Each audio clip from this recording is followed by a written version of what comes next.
There you go, folks. This is how you turn really difficult, stubborn ground upside down. Watch this. Wow. That's incredible. John the Baptist at work there, preparing the way of the Lord, turning everything upside down. These are they that turn the world upside down. So I had a word with the farmer's son the other day, and I was asking him about these fields and whether or not you had to allow the fields to have a rest. Talks in Leviticus about even the fields need a Sabbath rest. And interestingly enough, he said to get the best out of the fields, he said you have to leave them for grazing for about 3 years. You just have to leave them like this here now, to be left just for grazing pastures if you want to get the very best from the fields. What he said was, this soil is prime Cheshire soil. It's some of the best soil in the country. And he said, we can't afford to leave these fields to rest for long because we've got to get a return on the fields. But they know just how far to push a field before the field needs a rest.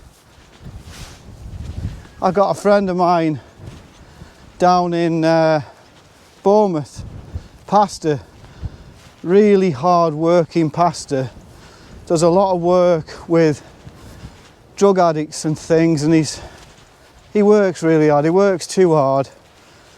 And a few days ago, well, a week and a half ago, he ends up in excruciating pain, taken into the hospital twice now. I think he's been, blue lights, unimaginable pain in his back. Just said it was the most humbling experience of his life. And within the space of about 4 or 5 days, all of his friends, including me, basically phoned him up and said, you can't carry on doing what you're doing. You've got to rest. You have to have a rest. And what Ian does is he does his pastoral stuff, and then I think a couple of days a week or a day a week, he's moving heavy fence posts and stuff around. So he's going from basically the equivalent of an office job to full-on manual work, and his body's just said enough. And so all his friends have said, you've got to stop this, you've got to rest. The last time he was taken into hospital again a couple of days ago in unreal pain, and the nurse said, what's your job? He told her that he was doing this sort of heavy work once a week. She says, not anymore, you're not. You can't do that job anymore. You've got to rest. And the Lord just has ways sometimes of putting us on our back. I've had sciatica myself, it's horrendous. And it just has ways of putting us on our back, and our fields have to rest. And we just have to know what God's doing in our life. There are some years that are so busy, action-packed and flowing, but then there's other times like this where it feels like we're at a rest, and that's Ian at this moment. But the farmers do this so that after a couple of years they'll plough it back and they'll stick wheat in again, and they'll get an incredible harvest. There's a big difference between wheat that's sold for animal feed and wheat that's sold for bread. And if you let the fields rest, then you can get it up to the level where it's sold for bread. Anyway, what I wanted to show you in this field, coming up here, is just the first stages of this whole journey. And I would just want to encourage you, those of you that intentionally sow the seed of the word into people's lives, whether it's at your work, in your family, day to day, whatever, it doesn't matter. Those of you that are busy sowing the seed of the word, Isaiah 55 tells us it never returns to him void. Never returns to him void. Okay, folks, just while we're going through this particular field, not today, today is Wednesday. Next Wednesday we've got the AGM. It was due in February of 2020, but for obvious reasons it didn't happen. So we are due an AGM. So we got an AGM next Wednesday. If you are a regular attender of the church, you're very welcome to come along. And then we'll really get stuck in to what we're going to be looking at for autumn and winter, and believing, not just believing, but actually doing, getting about the business of sowing the seed into people's lives. I am believing that we're going to see more souls saved, not with some kind of presumptuous faith, but I believe that there's a wind of change in the world now, and there's an openness that's not been there, and there is soil about. I'm going to show you a field in a minute just full of good soil. There is soil that's ready for the seed of the word to go in. I'm interested to know what they're doing with this field. I have a feeling that this is exactly what I was talking about. This field has not been sown with wheat. It's been turned over. It was a wheat field. It's been turned over, but it's been turned over, and at this moment in time they are clearly allowing the grass to grow through. This is just normal grazing grass. If that's the case, then they're letting this field rest. They'll just get maybe 3 or 4 cuttings of hay off it, but they're letting it rest.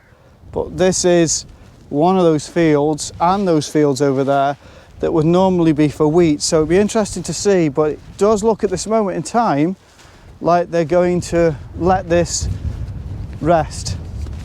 So we're going to a field now that was wheat last year, and it's wheat again this year. So it's crop rotation and stuff. This one is going on to its second year, and like the farmer said to me, you know, we can't afford to let them rest too much because we've got to get a return. And don't think for 1 minute that our Lord does not want a return on the seed that's gone out. He does, and he will get his return, as it says in Isaiah 55. I want to show you this because I think this is really encouraging for people. So this has been ploughed and sown now with wheat. Have a look. Look at that. Tiny, tiny blades. That's wheat. Tiny blades. See how there's now a path? There was no path here not that long ago, but there's a path now that's been made by people walking across. Well, come August next year, the wheat's going to be 2.5 feet high on both sides. This would be like a wall. But I want to show you this because there is good soil out there, folks. It's not all doom and gloom. There are people out there that are ready to hear the gospel. They're ready to hear the gospel of the kingdom. They're ready. They're asking the question, what on earth is going on in this world? And they're ready. They're ready for the seed. Just like this field was ready for the seed. And look how quickly, I'm not kidding you, this seed has only been in about 3 days. It's incredible how quick it comes through. And that's encouraging to the one that sows the seed. It's so encouraging when somebody gets born again and you see signs of life within days. But what happens, and I'm saying this to encourage you, what happens with this whole process is that this will continue to grow now for about another 5-6 weeks. It'll grow. But after about 5 or 6 weeks, this will go completely dormant. And it'll be dormant because everything's cooling down. It'll be dormant until around about March. And then come March, it's like the turbo boost is hit, the nitro. Somebody hits the nitro, it's like all of a sudden the growth is exponential. And you can see it grow, it comes alive. And I think that happens in all of our lives. We get this initial springing up of life, but we do go through seasons where we feel a bit dormant. But then comes the change of the season, and with the change of the season there comes this life. And I believe we're going into a different season now. I felt it for a long time, felt it ever since I've been here. I want to do a sermon on Sunday morning called The Winds of Change, because I think that's what we're in now. There are winds of change, and we have to know how to align ourselves to these winds of change and be effective for the Lord. But for you guys out there that you've spent your life sowing the seed, be encouraged. Be encouraged. Every seed that you sow on good soil, you're going to see fruition. You're going to see something come from it. And even though they might be dormant for a while, as we all go through stages where we're a little bit sleepy, there comes an awakening.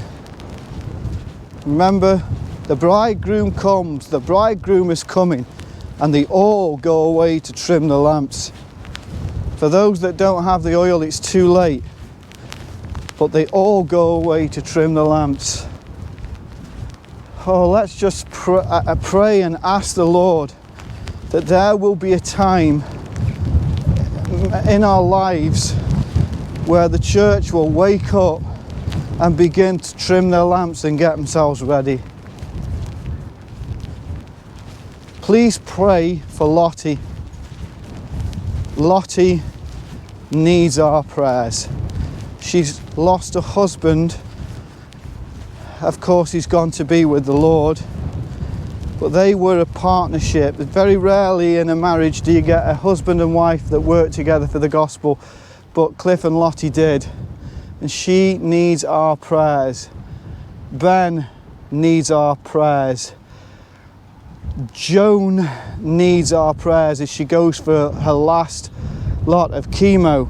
She needs our prayers. My pastor friend Ian, he needs our prayers at this time. He really does. There are many people that need our prayers. Pray for our church as well, friends, as we go and have an AGM, and that we can go into this new season and bear fruit. The bottom line is we need to be a fruit-bearing church. God bless you, friends. There you go, there's a little rainbow.